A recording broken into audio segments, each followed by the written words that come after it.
Hi, everyone, and thank you for joining us today. My name is Josh Rednick, and I have the privilege of serving as the Chief Executive Officer of American Friends of the Hebrew University, the US-based nonprofit organization that raises funds and raises awareness for the Hebrew University of Jerusalem. We work closely with other Friends organizations from around the world, and we welcome those of you who are tuning in from all corners of the globe. We're quite happy to continue bringing these webinars to audiences near and far, especially during these extraordinary and difficult days.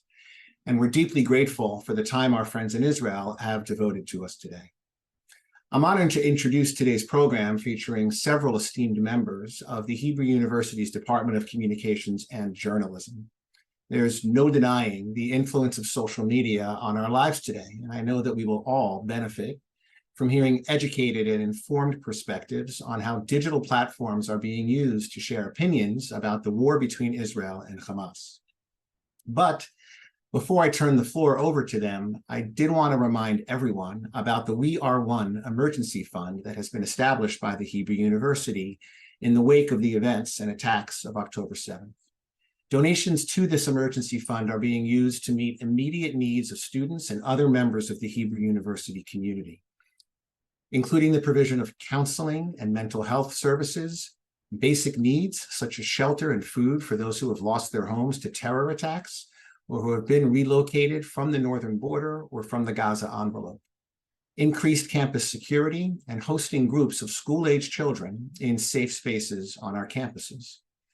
Contributions to the We Are One Emergency Fund will also fund scholarships and other financial support for returning soldiers, as well as programs designed to rebuild the multicultural, tolerant, and pluralistic community that has always defined the Hebrew University since its inception.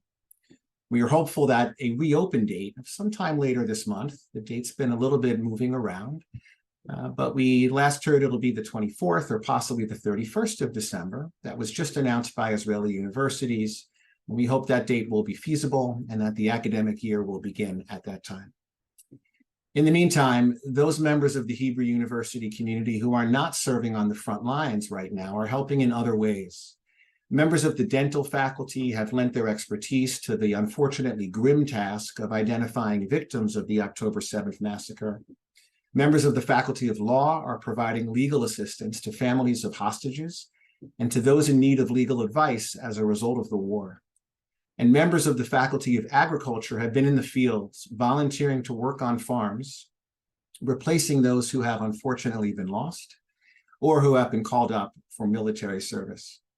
We will share the link for further information on the We Are One Emergency Fund during the chat throughout this webinar. And we're grateful, of course, for any donations in any amount. Now it's my pleasure to introduce the moderator of today's discussion, Professor Amit Pinchevsky. Professor Pinchevsky is the head of the Department of Communication and Journalism at the Hebrew University. He earned his undergraduate and master's degrees at Tel Aviv University and his PhD in communication from McGill University in Canada.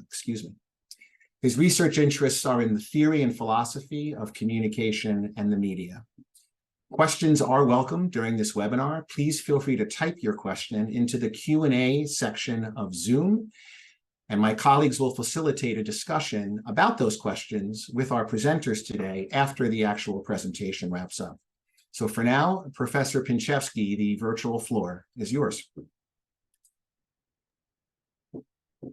Thank you very much, Josh, and thank you very much, the American Friends of the Hebrew University for holding this event, and we're quite happy as much as possible these days to partake in it. Let me just say some brief words before we actually start the program, and before we hear our speakers today. These, of course, are not normal days for us in Israel, and these are also not normal days for us academics studying the media.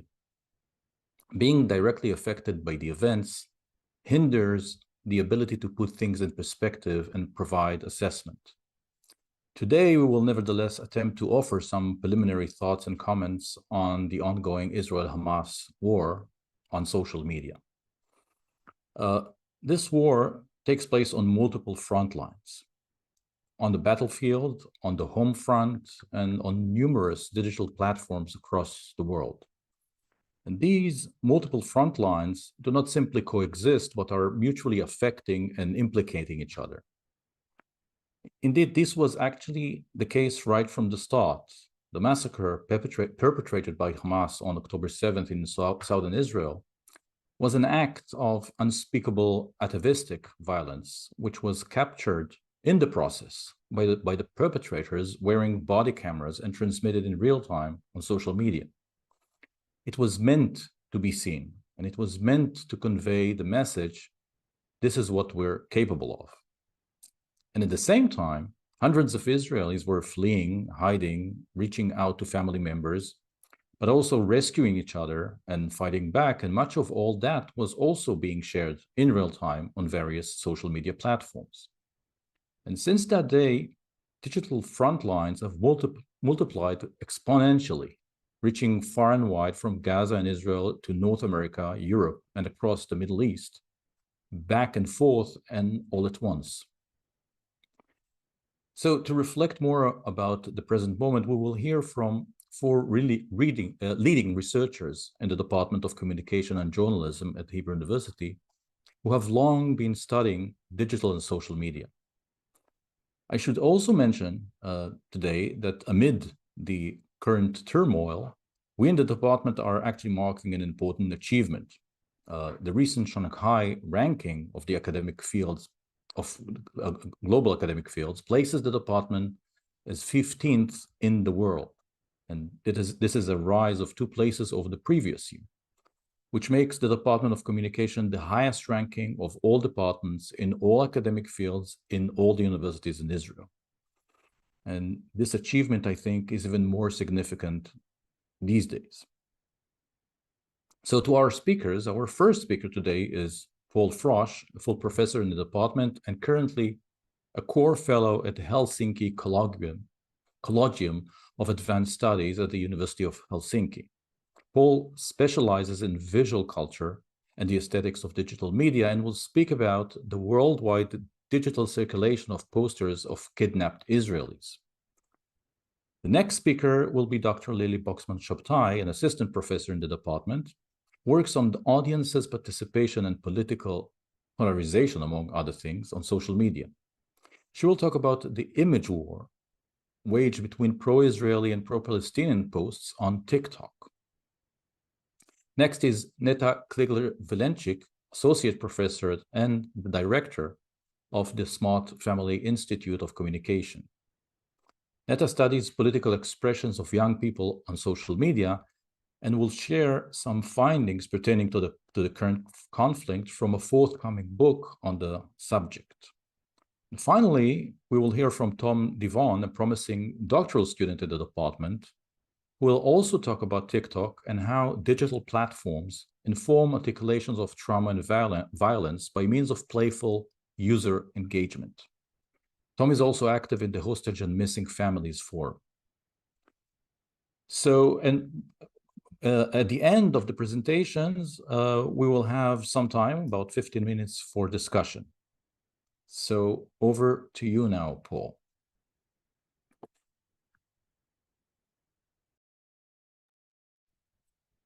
Thank you very much, Amit. I'm just going to now share my screen. And hopefully you will all be able to see the screen in front of you.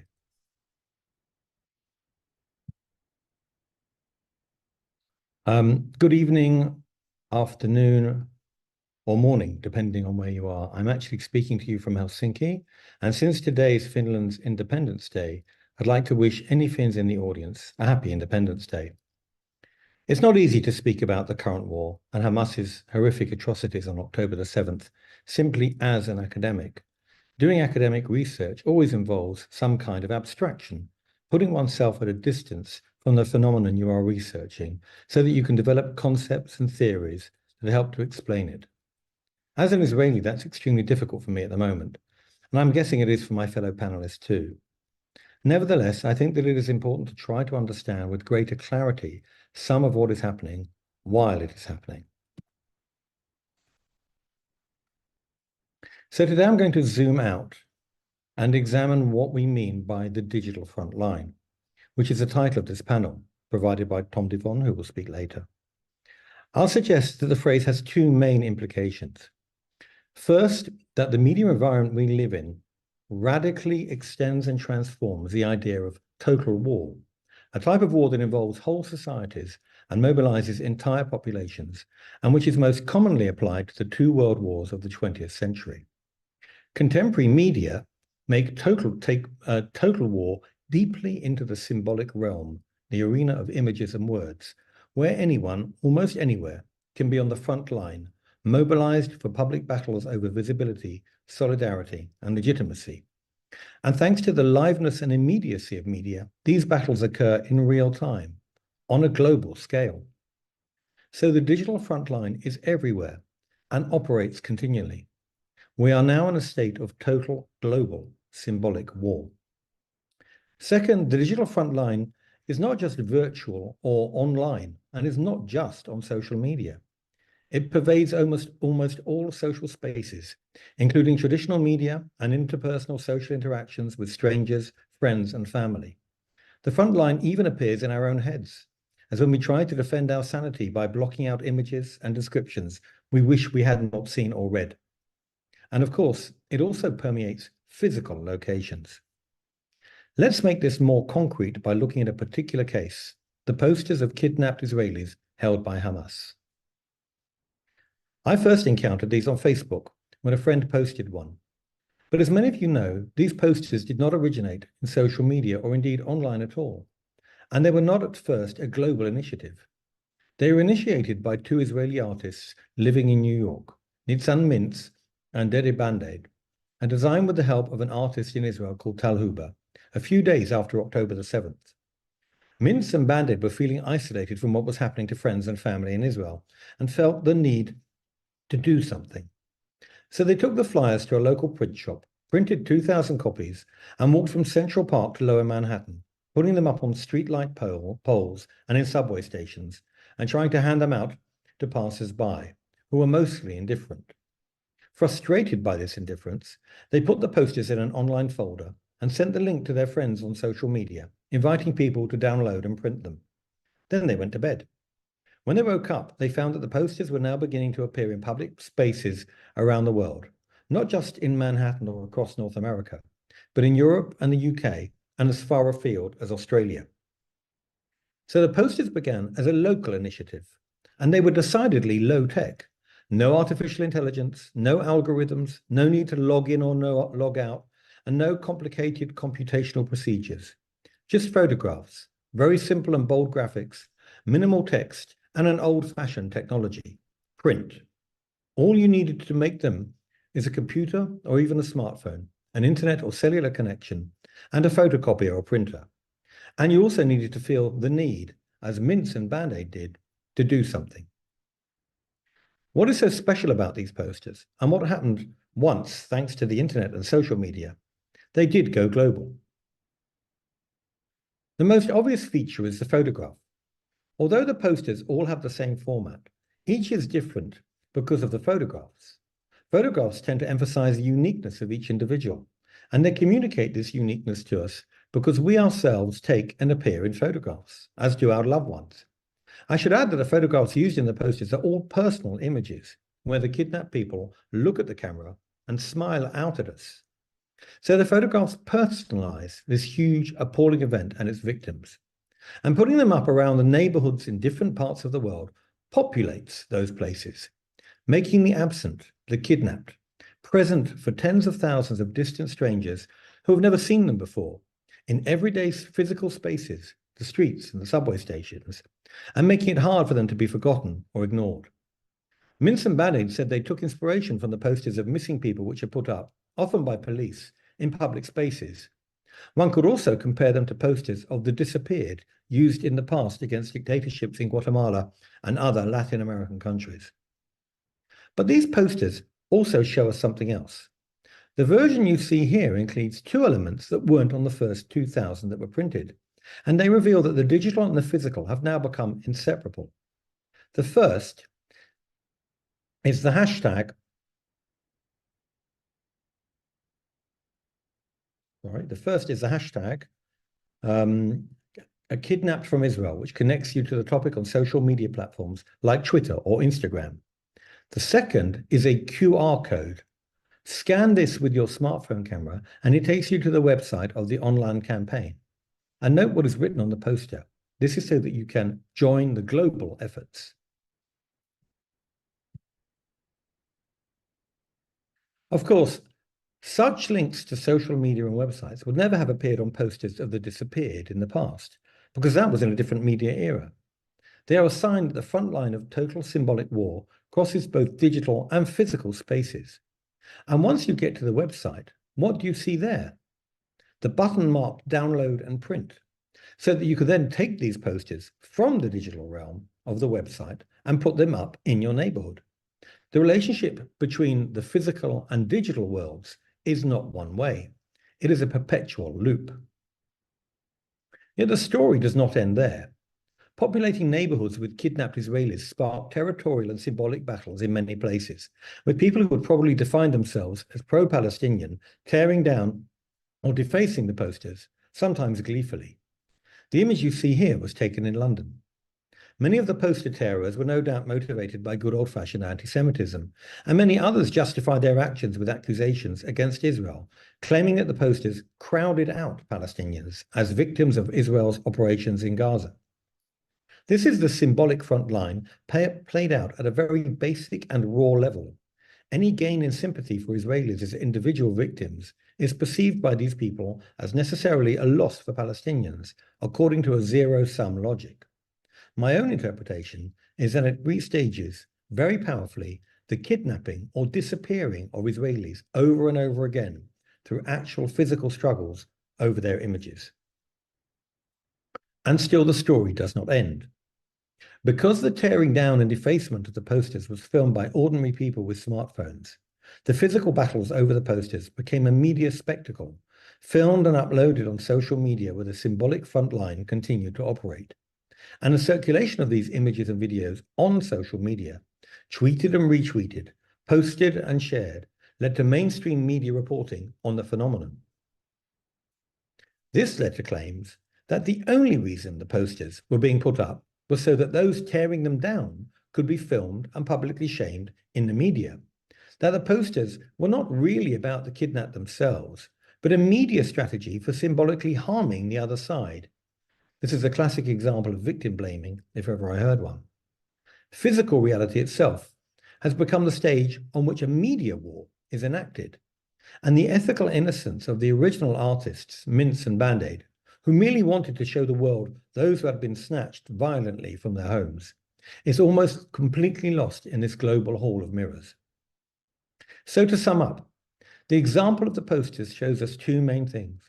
First, that the symbolic front line is everywhere, can involve almost anyone, and you do not need particularly complicated technology to participate in it, though it does help if you have certain kinds of competence, which we can talk about in the discussion later. The posters are not a government initiative and are not subject to central control. Second, the digital front line, like digital media more generally, is not only on social media, it is inseparable from mainstream media and profoundly interwoven with the everyday physical places we all live. Total global symbolic war is our reality and may even seem natural or obvious to some of us. But I think that it is an entirely new condition in the history of human conflict and of human civilization.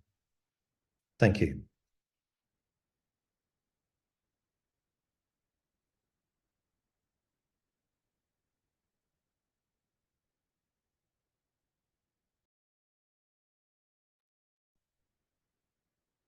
Hi, everyone. Let me also do this share screen thing.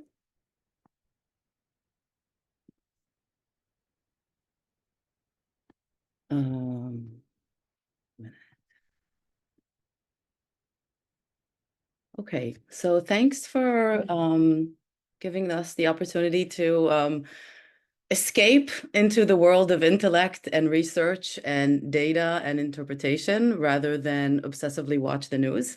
I'm thanking you for that.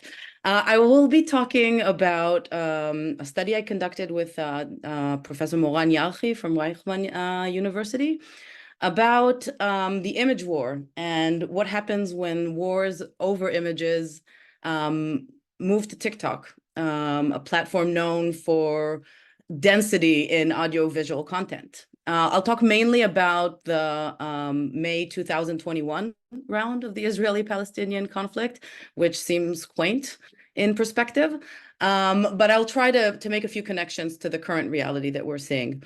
So when we talk about image war, we should bear in mind that the concept has quite a few meanings.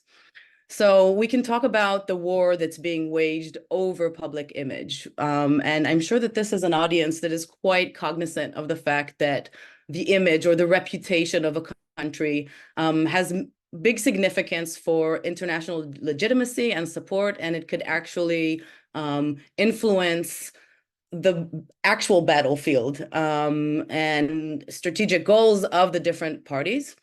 We also know that image considerations and reputation plays a major role when we have asymmetrical conflicts, in which it is often the case that we see a reverse symmetry effect. The weaker side militarily has greater symbolic power due to several factors, like the media tendency to show compassion to victims, to underdogs, to weaker parties.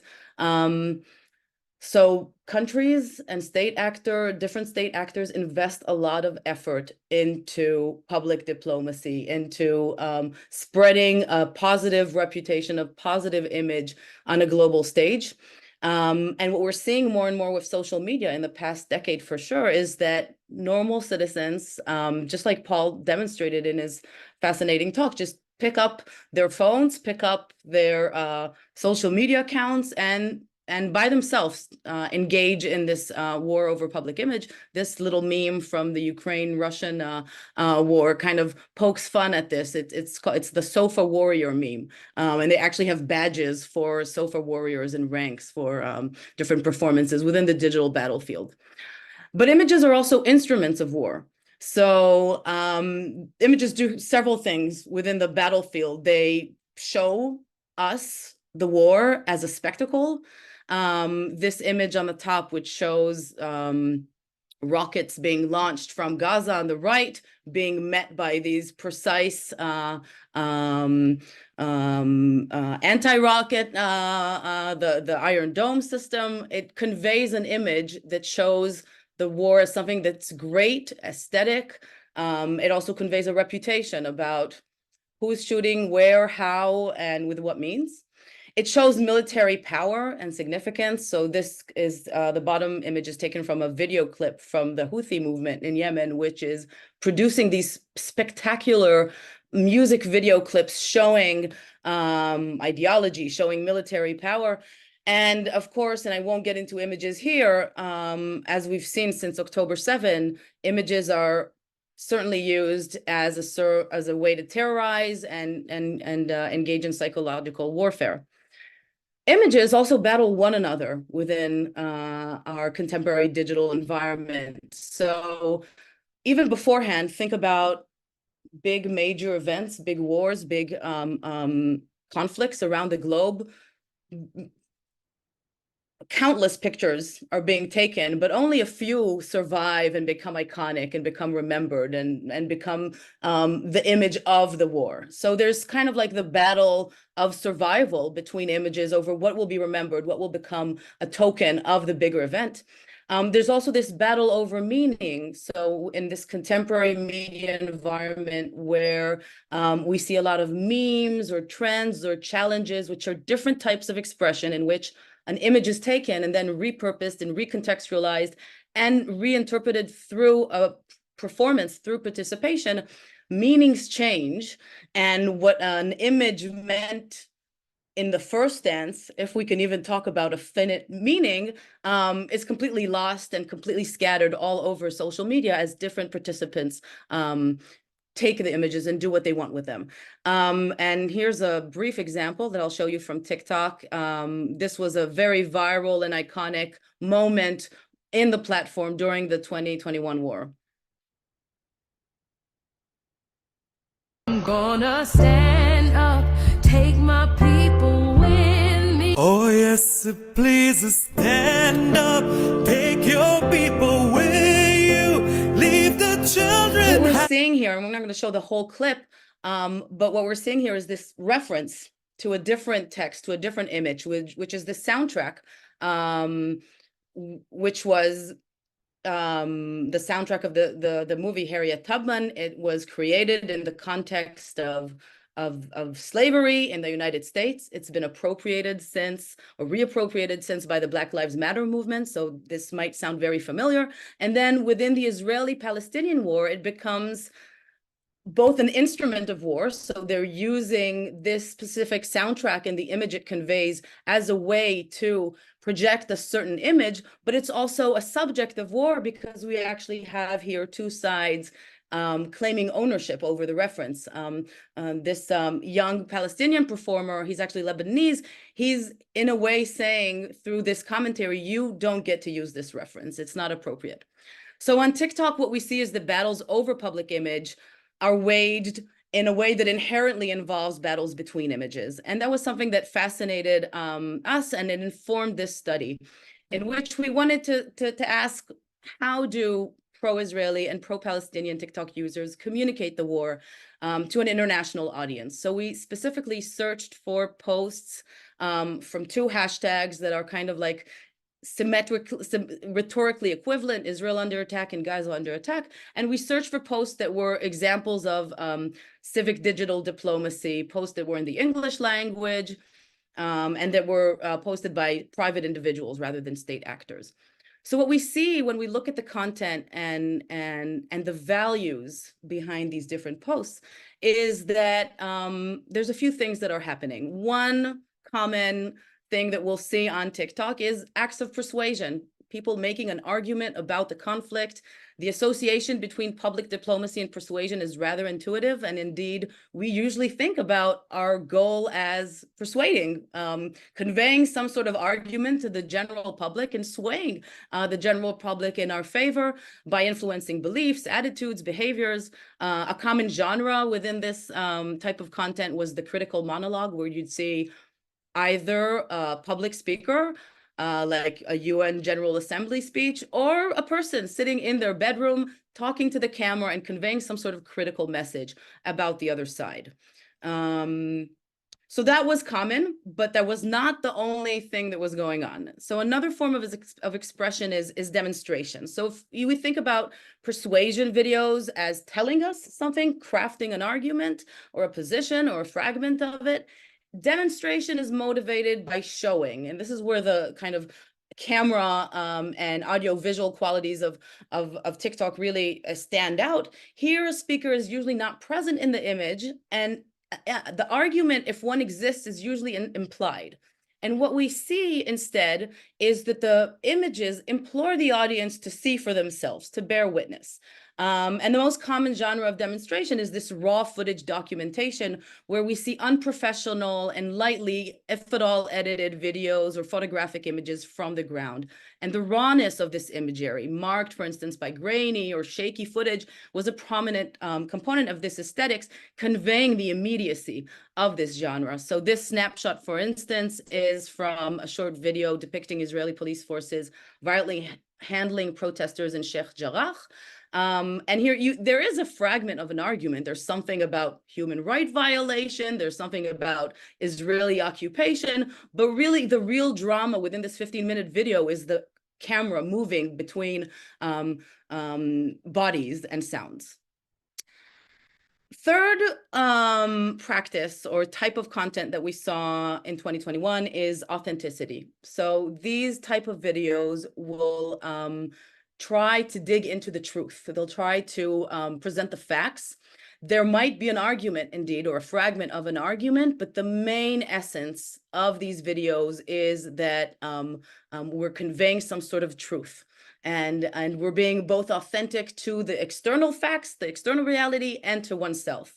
What's interesting here is that the most common genre is what I call the truth montage. So this, unlike the raw imagery, is not one source of image. It's a montage of several photographs or videos. It's a composite text. It has fragments from different places, sounds, and events. And it's usually very, very heavily edited. So for instance, this is a screenshot from a pro-Israeli video.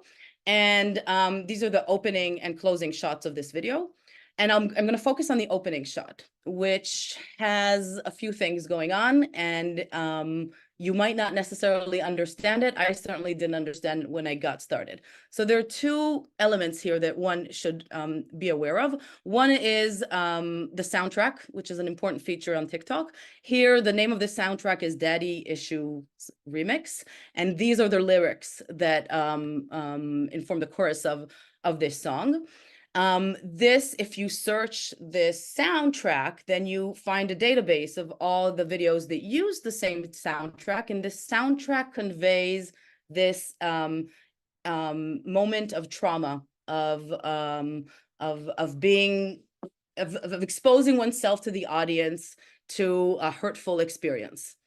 So that's one element that signifies that one side is a victim. The other element that is less obvious, and here I actually used Tom, who watched way more TikTok videos than I have ever watched in my life. You see that there's some importance here. There's an extreme zoom up, zoom in on this female eye. And this is kind of this semiotic element that signifies speaking truth to power. And it was common in Black Lives Matter videos, and we see this aesthetic being borrowed here. So what happens here is that we have a video it has a snippet of an argument, again, 2,300 rockets plus fired from Gaza to Israel. But the main message here is about some sort of truth that's out there, and one has to find it. It is interesting that that authenticity was conveyed in the most edited way, which kind of echoes discourse about authenticity and the photographic image in the first place. So you can see here on the left what is apparently an AI-generated image from the current that was circulated right now in the current war, which raises a lot of questions about the future of war imagery and authenticity.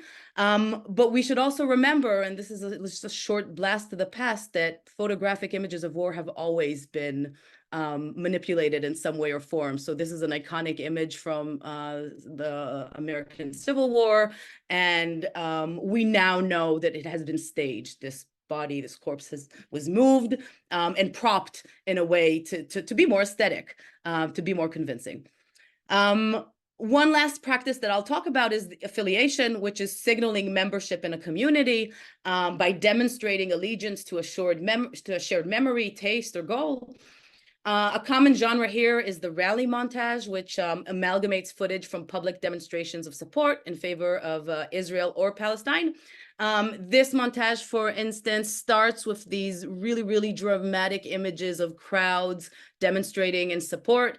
And then it zooms into these different signs from the demonstrations. And again, this issue of quotation, of intertextuality, of a reference being taken from somewhere else. We cannot breathe since 1948, a reference to George Floyd's last words, which again, through several elements in this video, we see these different levels of affiliation within the Palestinian community, an intersectionality between Palestinians and African Americans, between Palestinians and pro-Palestinian Jews. We see that later in other images of Jews, of Jewish people in favor of Palestine, and between the Palestinian case and humanity writ large.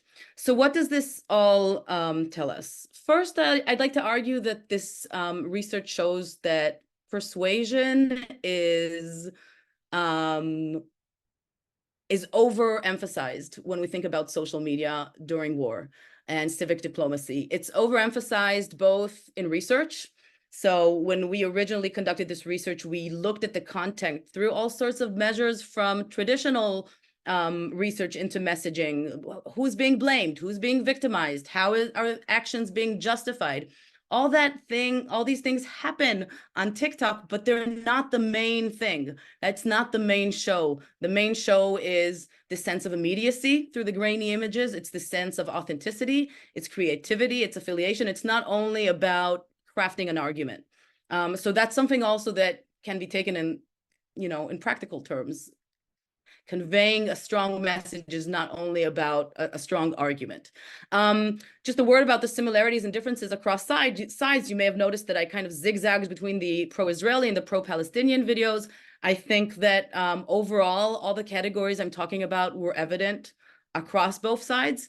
And what was interesting was that the pro-Palestinian videos did tend to have more richness in terms of more of these things happening together at the same time. And just one last thought about TikTok, there's a very, very deep contradiction within this platform between how shallow it might seem. So on the one hand, we see young people reciting a letter to America, and that seems insane and shallow and superficial and just inaccurate and weird. But then on the other hand, we see all these posts that really require some detective work in order to be deciphered.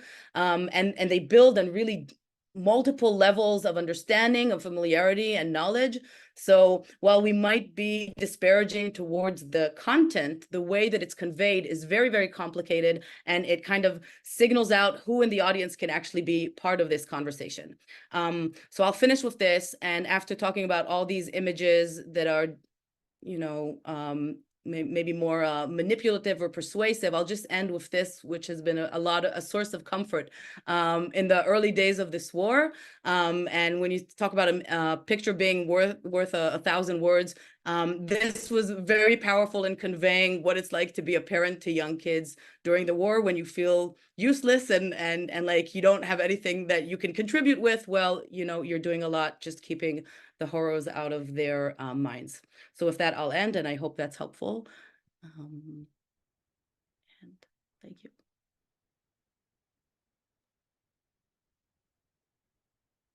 Everyone, good evening. I'll share my screen as well. Put this here so I can see you.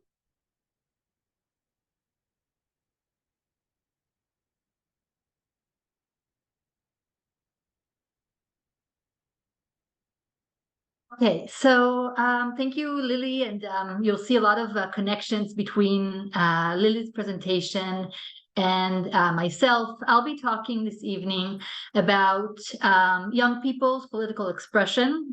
So we'll see TikTok that we've already heard about. We'll see other platforms as well.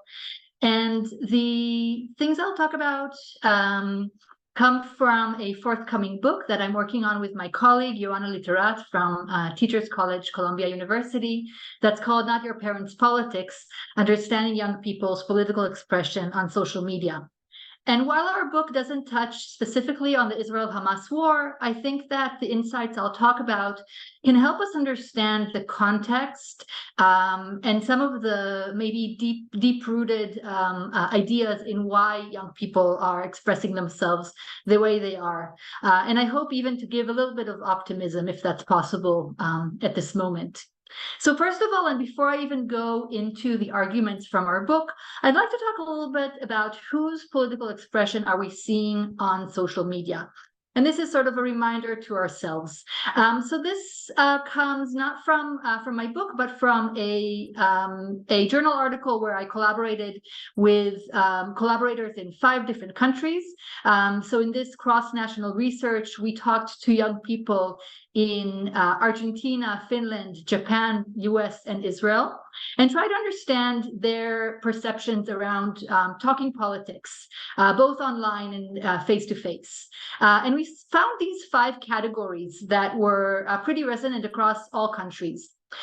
So the first category is the uninterested. So young people who are saying politics is not interesting or relevant to me, at least at times of routine. But we see it's a relatively small group. The second is the group we call the quiet attentives. These are young people who are interested in politics, but they really don't want to talk about it. Number three, the larger group that we found are what we call face-to-facers. These are people who they're interested in politics, they're willing to talk about it, but they want to talk about it with you face-to-face. They don't want to do it online with all the drama that comes with it. And maybe some of you are in that group as well. It's quite a large group. So really the only people we'll see on social media are these groups. I don't know if you see my mouse here, groups 4 and 5. So group 4 is what we call calculating expressors. These are people who use social media to express their views, but they do this in a very calculated, strategic way. So they think a lot about their message and how to tailor it right, what right words to use, what images to use, how to adapt their message to the platform. These are often also the participants who are most politically knowledgeable. And we have our number 5s. We call them the steadfast expressors. So these are people who say, I'll post my politics no matter what. I don't care if it's the right platform, if you think it's appropriate or not, if I'm making you angry or not. I'll post my politics and you'll just have to live with it. And I'm sure a lot of us know some of these participants. Because this is, first of all, to remind us that as we may be getting angry about some of what we see on social media, we're really seeing just a small part of the picture. Now a little bit to the arguments in our book. So what I'll try to explain is that it may be sometimes hard for us to understand youth expression on social media, even beyond their actual argument. So even if we're agreeing with what they're saying or with their political opinion, and I think we saw some of these examples in the examples that Lily showed us, because young people are expressing their politics in a different way than we're used to thinking about political expression. They do it through their preferred modes of expression. And while a lot of us think that political expression should be something that is serious or somber, we see that young people's political expression is often humoristic, or it's infused with pop culture references. While a lot of us think that political expression should be rational, we see young people's political expression as often being very emotional, being over the top. And while a lot of us think that expression should be detached or objective, young people often express themselves in ways that are very personal and bring to light their own experiences. So this is sort of a first layer of translation that has to happen. It's a different style of expression. And this style of expression, moreover, is adapted to different platforms that young people are speaking on. And note that the platforms young people are using are not necessarily the ones where older audiences think about expressing their politics. So in our book, we don't look at Facebook, we don't look at Twitter, but rather we're looking at Instagram, YouTube, and TikTok, all platforms that were not maybe made with politics in mind, but are actually quite central spaces for politics. And in each of these platforms, we see that young people adapt their expression to what we call the platform vernacular, so the language of the platform, and also the norms on it. So, for example, on Instagram, Instagram is a platform that's all about sort of visual aesthetics, idealized visual presentation. So in regular times, it's a place to see beautiful sunsets and sort of a fancy meal maybe that you had in a restaurant. But around political expression, we see political expression that uses the visual element as part of the message, like also Paul explained in his talk. So there's, for example, here we have this the Israeli flag painted orange to refer to the redheads, the Bibas family that Paul also centered in his images. We did not discuss this beforehand, but we're all hoping and praying that they'll come back safely. YouTube, another platform that's used centrally for youth political expression. You may not think of it as a social media, but some young people use it this way. They vlog, they do video blogs on it. And we see all kinds of genres on YouTube. We can see skits, we can see gamers playing video games while talking about the war. So here, for example, this screenshot is from a skit making fun of American college students who have very strong opinions about the war, not necessarily know much about it in terms of facts. And we have TikTok. We heard from Lily, and we'll hear from Tom also about TikTok. But as Lily talked to us about, TikTok is all about authenticity, about sort of bringing your experience, being in the moment. So here is an example of a pro-Palestine rally. And really the idea is just showing what it is to be a part of that moment, so to live through it. So in our book, we claim that maybe one other way that it's hard for us to understand young people's political expression is because young people have a different sense, or at least some people have a different sense of what it is to be a good citizen and what is demanded of good citizens today. And we argue that there is a new sort of model of good citizenship, a new idea of who is the good citizen. And that is that the good citizen is the expressive citizen. So this, according to this idea, posting views around current events on social media is a form of political participation in and of itself. So it's not just a way maybe to mobilize others to action or to get people to vote or donate money, but the very act of posting on social media is a form of political participation.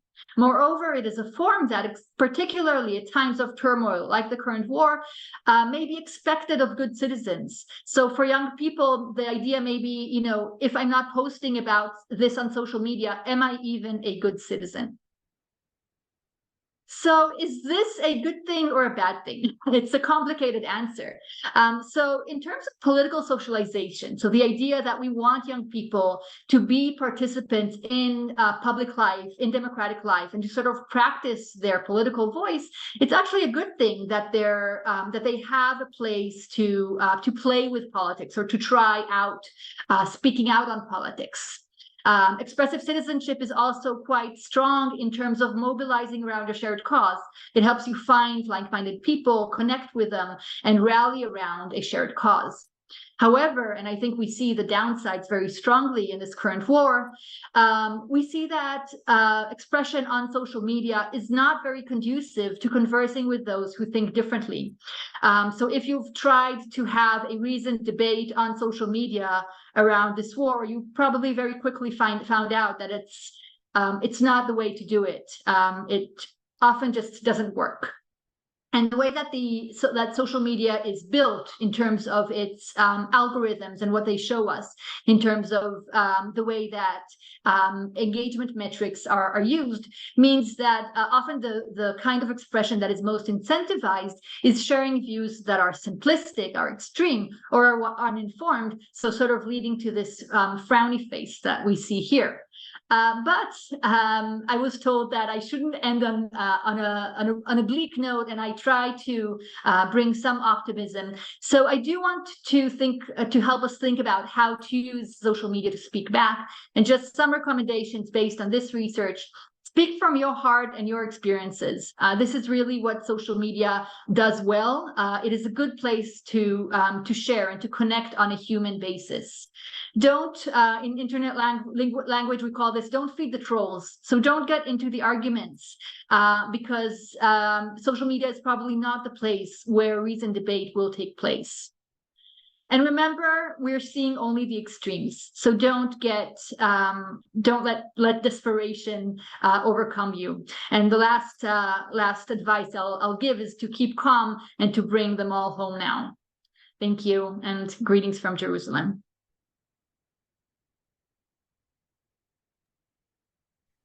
Hi, everybody. Let me just share my screen. Thank you very much, Neta.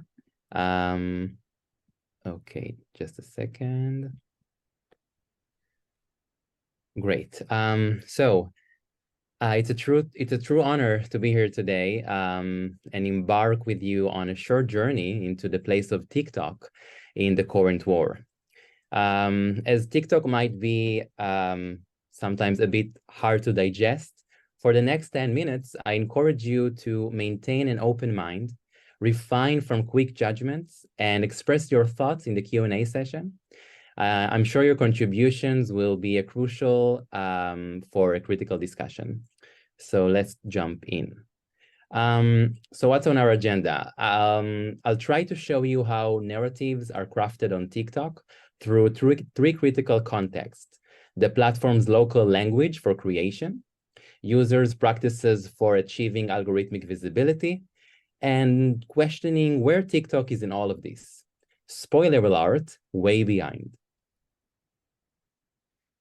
The first context is the platform vernacular that Neta also mentioned before.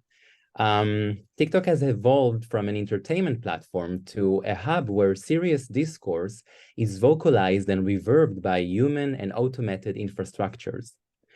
TikTok has developed a unique content creation dialect where adhering to its grammar can boost a video's visibility. This alignment is evident in the use of sound as a sonic experience on TikTok, enabling users to forge connections via audio templates around the war in Ukraine, as you can see on the left. Features like amplification, demonstrated by the duet shown in the middle example, allow users to increase each other's visual volumes on the platform in cases of sexual assault. And certain aesthetics that are considered sticky hooks for content creation on TikTok, captivating both algorithmic and human eyeballs in videos related to activism. So TikTok's distinctive vernacular has created an experimental playground for young people to playfully express and process their traumas and adversities. In these videos, you see kids dancing their fears of having missiles fired at their homes, and the children themselves who came back from Gaza on the right side of the screen, who engage in playful celebrations and humor about their time in captivity. This structural dissonance, witnessing children dance in war scenes, is what intertwines trauma with virality on TikTok. It transforms playfulness into a prevalent medium for bringing personal stories to the forefront of the platform's visibility flow of content.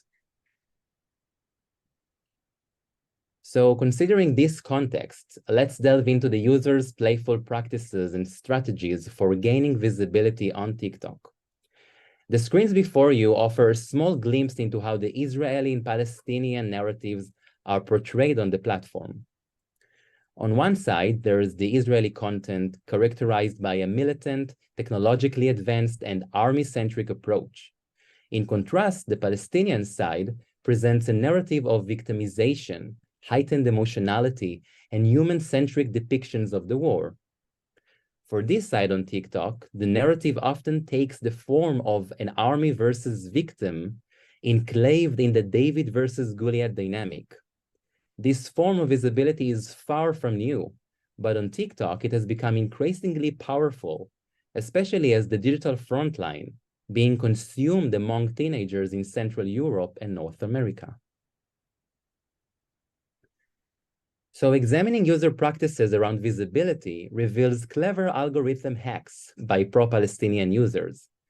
They craft detailed guides for other users on how to navigate TikTok's algorithmic moderation, which has become increasingly sensitive nowadays.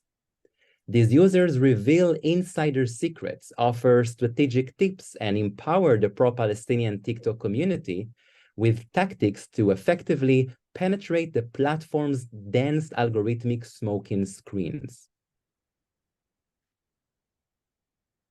In encryption, gamification, and monetization, we see TikTok users tap into the platform's playful filter-making culture, as exemplified by the user on the right with her watermelon filter, a game-based filter requiring users to complete a small task. This user cleverly employed 3 strategies. Firstly, she uses the watermelon emoji, an encoded symbol for Palestinian resistance online, embodying the colors of the Palestinian flag, and by that, successfully avoiding algorithmic policing that targets more explicit symbols like the flag themselves or hashtags. Secondly, she politicized this encryption practice that has been called in internet research Voldemorting, a reference to Harry Potter, where controversial narratives are being presented online in ways that evade detection and trigger communal participation in sharing this content. Lastly, she monetized the power of participatory culture by utilizing TikTok's creator funds, which rewards creators for their successful filters.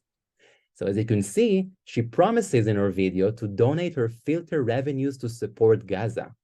Those three elements, encoding, gaming, and monetizing, collectively enhance visibility on the platform and raise some critical questions about the place of TikTok, allowing this type of fundraising on its property. In trendiness and manipulation, we see an interesting use of TikTok's playful culture.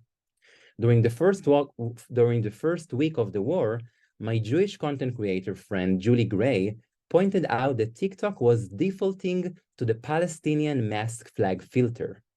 This meant that for creators selecting a filter, this was the top recommendation for over a week until we notified TikTok about that. The question is, why was TikTok promoting the Palestinian perspective so bluntly? The answer is automated trend recognition. Users understand that popularizing a filter pushes it to the forefront, so they just boost its usage. In response, we could see Israeli users created a similar mask filter, but altered the text from Free Palestine to Hamas equal ISIS, mocking pro-Palestinian users who don't fully grasp the Arabic language. This was an attempt to criticize those who are quick to share trends without understanding the context, hopping onto the viral bandwagon for the wrong reasons. In content hijacking, I want to highlight a concerning trend where the Israeli side of TikTok is subjected to the and recontextualization of content. The Palestinian side has been closely monitoring what they term as the TikTok army, capturing the content of dancing soldiers and manipulating it into narratives that portray Israel as celebrating the atrocities occurring in Gaza.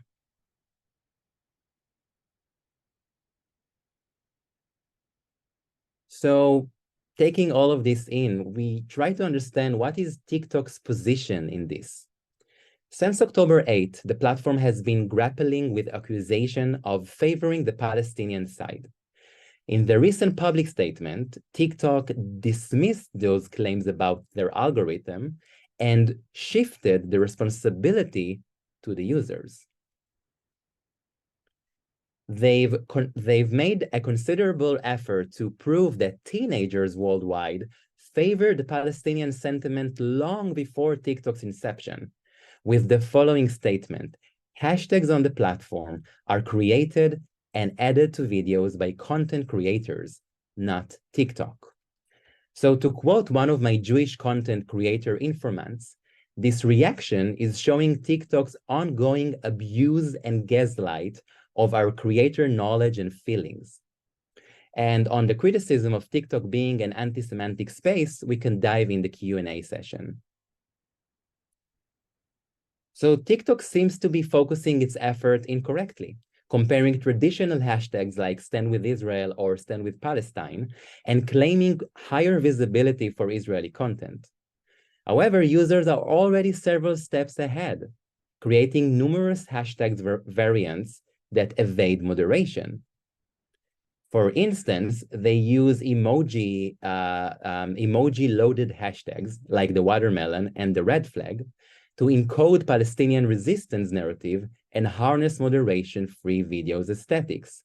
So for example, you see that the algorithm is far from understanding emojis as content that might drive misinformation or any kind of other distorted content. And this video in the middle is a clever way of conveying Palestinian narrative because it uses this moderation-free aesthetic of makeup tutorials. And this specific video is still on TikTok 61 days into the war, and regardless to our efforts to take it down. So on the manufactured influencer campaign of Letter to America, praising Obama bin Laden, I'll be happy to talk in the Q&A. And thank you so much for bearing with me, and feel free to keep contact with me anytime. And now let's have a chat.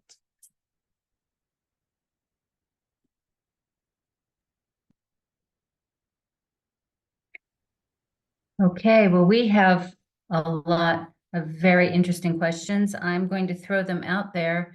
And those who feel like they want to answer, I guess since we have such a large panel, just kind of raise a hand or a finger, and we'll go in some sort of order.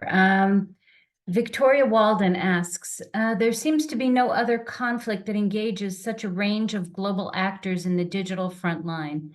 Here in the UK, it feels as if almost everyone is engaged in it on every platform from WhatsApp and LinkedIn to even academic mailing lists, and few have any connection or experience of the region or its histories and cultures. I wonder what the panel's thoughts are on whether the specificity of this digital frontline from within Israel and Gaza is the cause of this, or whether they believe there are wider cultural reasons, such as insidious anti-Semitism, and do digital media just amplify this? Who wants a shot at that one? Okay, Paul, please unmute. Go ahead. Okay, thank you very much for the question. It's a very difficult one, but I remember in the pre-digital era, a key question always arose, which were why there were so many foreign journalists in Israel as compared to so many other capitals around the world, including capitals of quite important countries. And Jerusalem seemed to have more foreign journalists than almost any other capital at the time, apart from Washington, London, Moscow, and possibly Berlin. Sorry, not Berlin. Yeah, Berlin. It wasn't the capital, but I'm talking about the period of the Cold War. So I think that that the specificity of this conflict is driving a lot of the international interest. I don't think it's necessarily because of media. I think that the Israeli-Palestinian conflict is a perfect storm in so many different ways. Both, I'm not an international relations scholar, but I'm guessing that geopolitically we're looking at American interests. We're looking at questions of the relations with the Arab world. We're looking at the side of a major side of a rare natural resource, which is oil. We're also looking obviously at three major religions focused in particular on Jerusalem, but on this particular piece of land as well, and especially conflicts between what are perceived to be the West and radical Islam. All of this comes to bear in this particular place.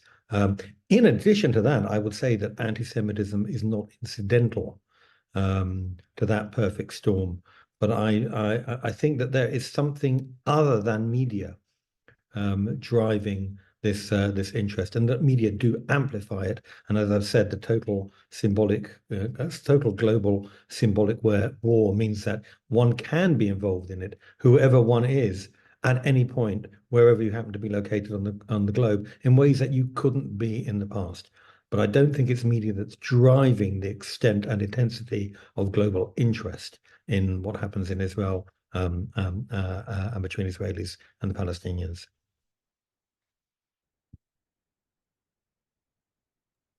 I can just add to that there's often this question of, and it's echoed in your question, whether it's the politics driving the media or the media driving the politics, and or this feedback loop where politics drive media and that drives politics. So I can just answer to the data. In our research, we found that pro-Palestinian content was by far more engaging than pro-Israeli content, meaning more likes, more shares, more comments, more exposure, regardless of the number of followers that is drastically different for Israeli accounts and Palestinian accounts. So is that because, and this whole debate also carries on in the current war, is it about the platform and what it's enabling in terms of exposure, or is it a public sentiment and a spirit that's more relatable, especially for the younger generations? I don't think that there is a clear answer. We used to think a lot of times that if we could just make the media better, if we could explain ourselves, if we did good hasbara, then that's the answer. And I do think that we are cognizant to the fact that the politics play a major role above and beyond the media, and then the interaction between the media and the politics you've seen all these examples of what happens there, but we can't, it will be hard to isolate a cause and effect here. Thank you. Thank you very much. A question now from Margot Sugarman. As you mentioned at the start, Hamas filmed their own barbarism and broadcast it on social media in real time.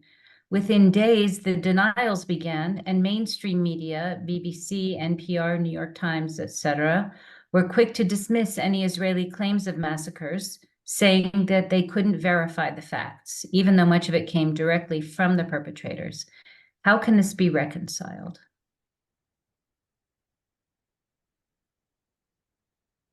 Okay, Amit, please turn off your mute. Yeah, thank you for the question, and it's a really, I think, kind of a key moment to pause and think about it, because yes, I think there is a kind of inconsistency here, and I think it doesn't reconcile, and nor does it have to. I think one of the strategies that have been developing, I think, over the last weeks is that Hamas, on the one hand,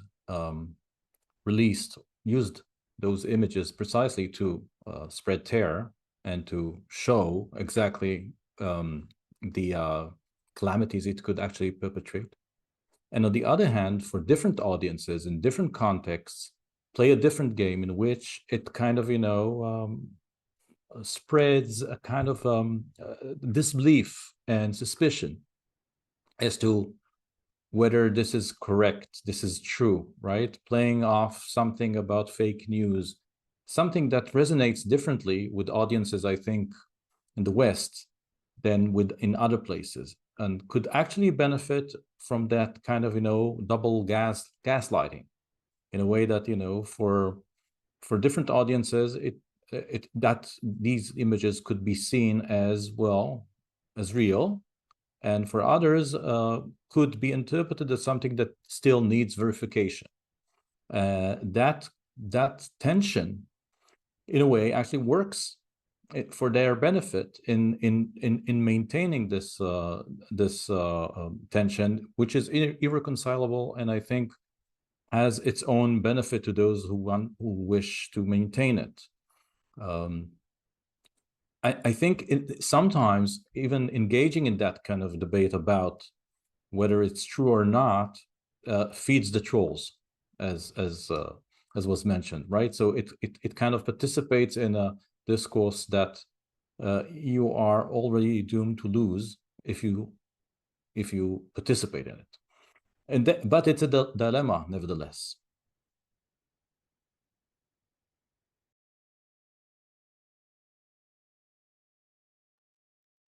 Paul, go ahead, but unmute. Thank you very much, Margot, for the question. I just want to very quickly add to what Amit just said. 2 points. The first one is, it does strike me that some of the media organizations involved, I think you mentioned the BBC, were perhaps confusing balance with journalistic responsibility. They produced a fake idea, or they produced a false understanding of balance, and tried to preserve a sense in which they remained in between two sides, in between two claims. The claims being made by Israelis about the massacres, which, as you mentioned in your question, were verifiable, I suppose, by the media production that Hamas itself distributed, and between the claims of Hamas that the atrocities never happened. I would say something else as well, that there's something built in to the relationship between established media organizations and, on the one hand, and social media on the other, that encourages established media organizations to distinguish themselves as much as possible from social media in terms of their reputation for verification and reliability. The BBC has to look as though it is different to Telegram. It has to look as though it is different to TikTok. It has to look as though it's taking its time, it's careful, it's cautious, and it's reliable, and that you can go to it for an objective opinion. So the rhetoric of verifying is actually something that is in the interests of the images and reputations of established media organizations, because they cannot compete any longer with the updatability, the sheer immediacy with which platforms like Telegram can report straight away what's happening in particular areas of the world. So what distinguishes them, what becomes their unique selling point, is their ability, in theory, to verify and to give accurate facts of what happens on the ground. And so they use that rhetoric as, if you like, almost as an industrial way of distinguishing themselves and of making themselves necessary in an age where if you want immediate images from something that's happening, you won't necessarily go to the BBC. Thank you. We have a question from Ifat Gat for Tom. Ifat says, TikTok is a Chinese algorithm. The China-Iran-Russia alliance is actually who we are fighting, no? Thank you for that question. I think, you know, the question is, who are we fighting is a very tricky question when you speak about platforms and ownership, because I feel it's very risky to portray this, I would say, this angel or hero image for Mark Zuckerberg being on Meta and then portray China as the bad people. I think it's very, you know, it becomes very tricky when we do that. So there are many assumptions about the interference with content and content exposure coming from China as the ownership or the owners of TikTok.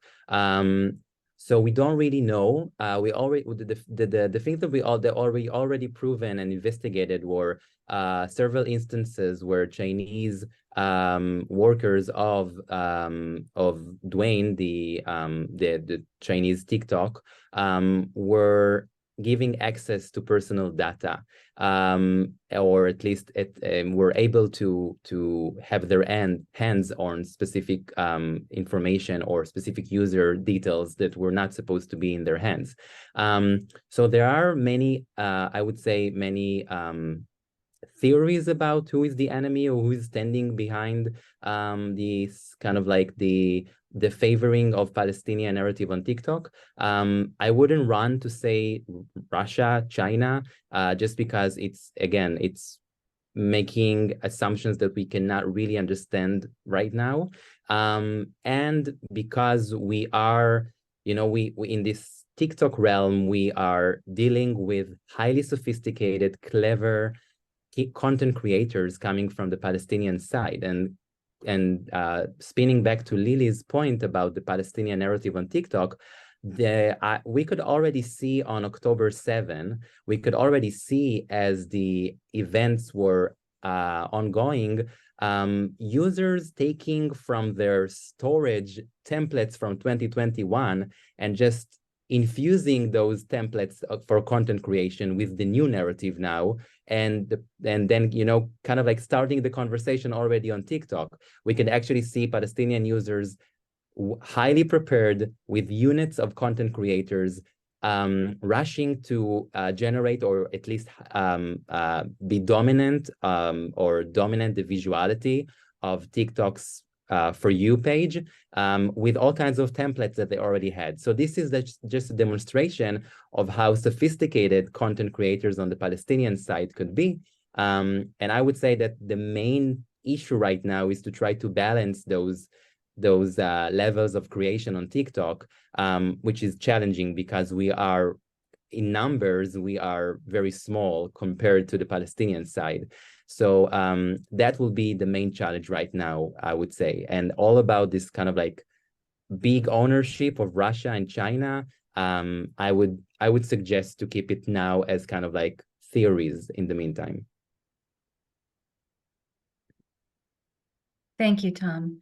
I think we have time for probably one more question, so I'm going to try to combine a couple of them. Dara Linda and Lucian are all asking basically the question of the messaging. Why is it stronger from the Palestinian perspective than the Israeli perspective? Is that just a perception? Is there evidence that this is true? And is there a way that we can actually have dialogue or influence people who think differently through social media in putting out our own messages? Are there winners or losers here? Lily, please unmute. Yeah, it's a great question. I think I mean, I don't want to come with conclusive statements about who's winning the digital war. It doesn't look good from the Israeli point of view in terms of what I've seen in 2021 and what we're all seeing now.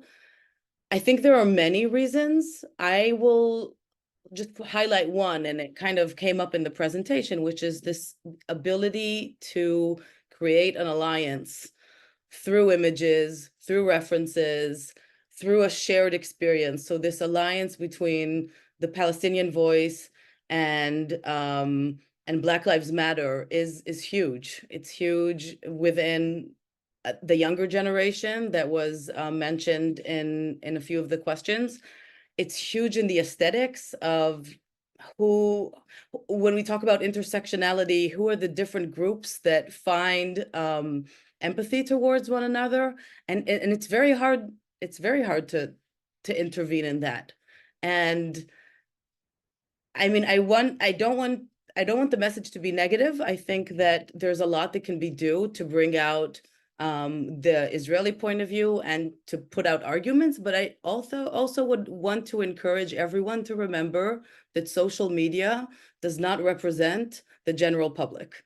So what we see going on social media represents a specific demographic in terms of age, in terms of race, in terms of education. And it's very despairing, and I have never changed anyone's opinion on social media, though granted, I haven't tried very hard. I don't think necessarily that changing people's minds is a very operative goal. So I think that echoing a narrative, standing up for something that you believe in, putting out information, that's all good.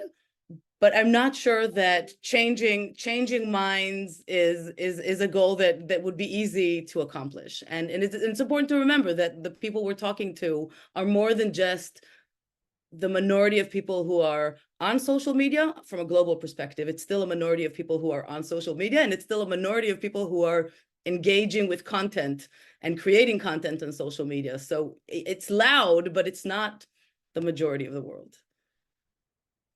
Thank you, Lily. Thank you to all of our panelists. This has been just fabulous. And we have so many questions, unfortunately, that have gone unanswered. If you check the webinar chat, Mara has shared her email address. And if anyone still has burning questions, please do forward them to Mara, and she will forward them to our panelists. I'm now going to turn the floor back over to Josh. Well, thanks, Francine, and thanks to all of our panelists today. Unfortunately, that is all the time we really have to dedicate to what is clearly an important and difficult topic. I want to also thank everyone who's been watching and for joining us today. We've had sustained attendance throughout this Zoom gathering, which has been great. And of course, we certainly hope you'll consider donating to the We Are One Campaign Emergency Fund. We look forward to reconvening for other webinars in the near future. Thank you again very much. We'll see you all soon.